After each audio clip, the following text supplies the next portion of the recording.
സാഹിത്യ സാഹിത്യ വേദിയുടെ പ്രസിഡന്റ്, എൻ്റെ സുഹൃത്താണോ അനുജനാണോ എനിക്കറിയില്ല, ശ്രീ മോഹൻകുമാർ, വളരെ കാലമായിട്ട് ഞാൻ കാണുന്ന ഒരു നല്ല സാഹിത്യകാരൻ, ഒരു നല്ല മനുഷ്യൻ, ശ്രീ എഴുമറ്റൂർ രാജരാജവർമ്മ, ശ്രീ വിജയൻ, ശ്രീമതി സുബ്രഹ്മണ്യദേവി, ഡോക്ടർ മസൂർ മാധവൻ, ഡോക്ടർ സേവ്യദാസ്, പ്രിയപ്പെട്ടവരെ, എല്ലാവർക്കും എൻ്റെ സ്നേഹ നമസ്കാരം. ആദ്യം തന്നെ എനിക്ക് ചേരാത്ത ഒരു തൂവൽ എൻ്റെ തലയിൽ വെച്ചിരിക്കുന്ന ശ്രീ മോഹൻകുമാറിനെ സ്നേഹവും നന്ദിയും പ്രകടിപ്പിച്ചുകൊണ്ട് തന്നെ ആ തൂവൽ ഞാൻ താഴെ വെക്കുകയാണ്. എൻ്റെ പേരിൻ്റെ കൂടെ ഇവിടെ ഈ ഇൻവിറ്റേഷൻ ലെറ്ററിലേക്ക് അടിച്ചിരിക്കുന്നത് കുമാർ ചീഫ് ഗസ്റ്റ് എന്നാണ്. എനിക്കൊക്കെ ചേരാത്ത ഒരു പദവിയാണ്. ഞാൻ ഒന്നാമത് ചീഫല്ല, ഒന്നാമത് രണ്ടാമത്തെ ഗസ്റ്റ് വരും. ഞാൻ ഈ നാട്ടുകാരനാണ്. ഇതിന് എല്ലാവർക്കും അറിയാവുന്നത് തിരുവട്ടാറാണ് ഞാൻ ജനിച്ചതും വളർന്നതും ഡിഗ്രി വരെ പഠിച്ചതും ഇവിടെയാണ്. പോസ്റ്റ് ഗ്രാജുവേഷനാണ് തിരുവനന്തപുരത്തേക്ക് പോകുന്നത്. അപ്പോൾ ഞാൻ ഈ വേദിയിൽ വരിക എന്ന് പറയുന്നത് എൻ്റെ കടമയാണ്. എനിക്ക് പറ്റുന്ന സമയത്തെല്ലാം ഞങ്ങളുടെ വന്നിട്ടുണ്ട്. എന്തെങ്കിലും ഷൂട്ടിംഗ് ഉണ്ടെങ്കിൽ മാത്രം ഷൂട്ടിങ്ങിന് പോകാതിരിക്കാൻ പറ്റാത്തതുകൊണ്ട് അങ്ങനെയാണ്.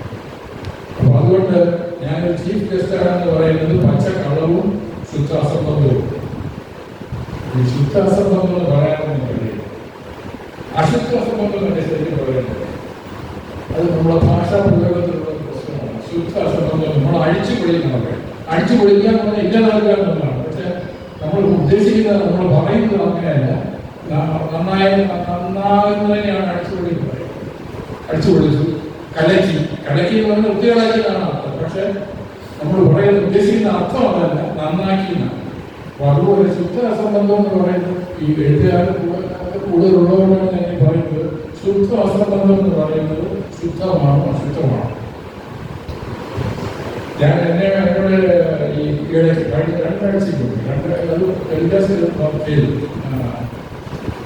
രണ്ടാഴ്ചയ്ക്ക് ഒരു DNA ന്യൂസ് എന്ന് പറയുന്ന ഒരു ഓൺലൈൻ ചാനൽ എന്നെ ഇന്റർവ്യൂ ചെയ്യണം.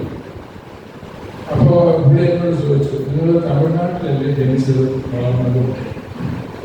തമിഴ്നാട്ടിലേക്ക് ആ പ്രദേശം, അതായത് നിങ്ങൾ ജനിക്കുമ്പോൾ കേരളമായിരുന്നു, പിന്നീട് തമിഴ്നാട്ടിലായിരുന്നു. അപ്പോൾ എല്ലാം മനസ്സിലാക്കിയിട്ടുണ്ട്. ഒരാളെ അപ്പൊ ഈ തമിഴ്നാട്ടിലെ ആ പ്രദേശം തമിഴ്നാട്ടിലായിട്ടുള്ള വിഷമമുണ്ട്. ഞാൻ പറഞ്ഞു, എനിക്ക് വിഷമമില്ല. കാരണം എനിക്കിപ്പോഴും അവിടെ ഒരു വീടുണ്ട്, സ്ഥലമുണ്ട്, എൻ്റെ ബന്ധുക്കളൊക്കെ അവിടെ ഉണ്ട്. എനിക്ക് വിഷമമില്ല. പക്ഷെ കേരളത്തെ സംബന്ധിച്ചിടത്തോളം ഒരു വലിയ നഷ്ടമാണ്. കേരളത്തിന്റെ ഭാഗമാകേണ്ടിയിരുന്ന എല്ലാം കൊണ്ടും ഏതർത്ഥത്തിൽ നോക്കിയാലും കേരളത്തിന്റെ ഭാഗമാകേണ്ട ഒരു പ്രദേശമാണ് ഞാൻ പറയുന്നത്. അത് ഭൂമിശാസ്ത്രപരമായും ചരിത്രപരമായും സാംസ്കാരികമായും എല്ലാം കേരളത്തിന്റെ ഭാഗമാകേണ്ട ഒരു പ്രദേശമാണ്. ഇത് തമിഴ്നാട്ടിലായതുകൊണ്ട് ഇപ്പോൾ ഇവിടെയുള്ള ആളുകൾക്ക് ബുദ്ധിമുട്ടാണ് എന്ന് ഞാൻ പറയുന്നില്ല. ഞാൻ ഇവിടെയും പറഞ്ഞത് അവിടുത്തെ മലയാളികൾക്ക് ചെറിയ ബുദ്ധിമുട്ടുകളുണ്ടെങ്കിലും അവർക്ക് വലിയ പ്രശ്നങ്ങളൊന്നുമില്ല. കാരണം അവിടുത്തെ ഗവൺമെന്റ് അവിടെ സ്ത്രീകൾക്ക് ഫ്രീ ബസ്സുകളിലൊക്കെ ഫ്രീ ടിക്കറ്റ് കൊടുക്കുന്നുണ്ട്. അവരുടെ കുട്ടികൾക്ക് പഠിക്കാനുള്ള സൗകര്യങ്ങളുണ്ട്. അവർക്ക് ലാപ്ടോപ്പ്, സൈക്കിളുകൾ, അതുപോലുള്ള സൗകര്യങ്ങൾ ചെയ്തു കൊടുക്കുന്നുണ്ട്. അപ്പോൾ അവിടുത്തെ ആളുകൾക്ക് പ്രശ്നമില്ല, എനിക്കും പ്രശ്നമില്ല. പക്ഷേ കേരളത്തെ സംബന്ധിച്ചിടത്തോളം വലിയ നഷ്ടമാണ്. കാരണം ഏതാണ്ട് 5 ഡാമാണ് പോകുന്നത്. വെച്ചിപ്പാറ, കരിക്കാടി, അരുവിക്കര ഡാമുണ്ട്, കോതയാർ ഡാമുണ്ട്, പിന്നെ നമ്മുടെ നെട്ടയിലേക്കുള്ള ചിത്രങ്ങൾ. അപ്പൊ ഈ ഇത്രയും ഡാം തന്നെ കേരളത്തിൽ ഈ പ്രദേശത്തുണ്ട്. പിന്നെ എത്ര ആയിരക്കണക്കിന് കുളങ്ങളുണ്ട്. ഫലഭൂയിഷ്ടമായ പ്രദേശം, ഭൂപ്രദേശം. നാഞ്ചിനാടിന്റെ നെല്ലറ എന്ന് പറയുന്ന ഒരു പ്രദേശം കേരളത്തിന് നഷ്ടമായത് കേരളം ഇന്നും ദുഃഖിക്കേണ്ടതാണ്. പക്ഷെ എന്തുകൊണ്ടും അവർ ദുഃഖിക്കുന്നില്ല. കാരണം അവർ പലരും ദുഃഖിക്കാറുണ്ടല്ലോ. ഇപ്പോൾ നിന്ന് തുർക്കി എന്ന് പറയുന്ന രാജ്യത്തിന് 10 കോടി രൂപ കടം കൊടുത്തു. അവരെ ഡ്രോണുകളൊക്കെ കൊണ്ട് ശത്രുരാജ്യത്തിന് കൊടുക്കുക, പാകിസ്ഥാന് കൊടുക്കുക, നമ്മൾ ആക്രമിക്കുക. നമ്മൾ 10 കോടി എടുത്ത് നമ്മളെ പൈസ കൊടുത്ത് ഡ്രോൺ വാങ്ങിച്ച് കൊണ്ട് നമ്മുടെ ശത്രുരാജ്യത്തിന് കൊടുത്തിരിക്കുക, നമ്മൾ ആക്രമിക്കുക. ആലോചിച്ച് നോക്കണം. നമ്മൾ ചെയ്യുന്ന മണ്ടത്തരങ്ങൾ, കേരളം ചെയ്യുന്ന മണ്ടത്തരങ്ങൾ. ഇത് വ്യക്തമായിട്ട് പറയേണ്ടത് നമ്മൾ വ്യക്തമായിട്ട് പറഞ്ഞു തന്നെയാണ്. അതുകൊണ്ടാണ് ഈ പറയുന്നത്. പിന്നെ ഇവിടെ ഈ എല്ലാ മാസവും ഇവിടെ സാഹിത്യ ചർച്ചകളാണ്. ഇത് പലരും ഞാൻ പങ്കെടുത്തിട്ടുണ്ട്. ഇതൊരു വലിയ സംരംഭമാണ്. തീർച്ചയായിട്ടും ഇത്രയും ആളുകൾ വാർഷികത്തിന് മാത്രമല്ല, എല്ലാ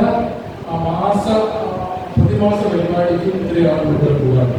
അത് വലിയ കാര്യം. ഈ ഒരു പുസ്തകമാകുന്നതിനൊക്കെ വളരെ അഭിനന്ദനം അടിക്കേണ്ട ഒരു കാര്യമാണ്. എന്താണെന്ന് വെച്ചാൽ ഇങ്ങനെ ഇത്രയും നല്ലൊരു സൗകര്യമുള്ള ഇത്രയും നല്ലൊരു അന്തരീക്ഷത്തിൽ ഈ മീറ്റിംഗ് നിർവഹിച്ചിട്ടുണ്ട്. രാവിലെ മുതൽ വൈകുന്നേരം വരെ മീറ്റിംഗ് കവിതകൾ, കുറേ കവിതകൾ കേൾക്കുക, വായിക്കുക, അത് കേൾക്കാനുള്ള അവസരം ഉണ്ടാവുമെന്ന് പറയുന്നത് വലിയ സന്തോഷത്തിൻ്റെ കാര്യമാണ്. ഇവിടുത്തെ ഇതിൻ്റെ ഭാരവാഹികളോട് നിങ്ങളോട് നന്ദി നടത്തുകയും എടുത്ത പോലെ മതിയാവില്ല. പ്രത്യേകിച്ച് മോഹൻകുമാറിനോട് ഒത്തിരി പേരുണ്ട്. കേന്ദ്രയുടെ പ്രദീപ് കുമാറിന്റെ വിനോദത്തെ എനിക്കറിയാവുന്ന ഒരുപാട് പേരുണ്ട്.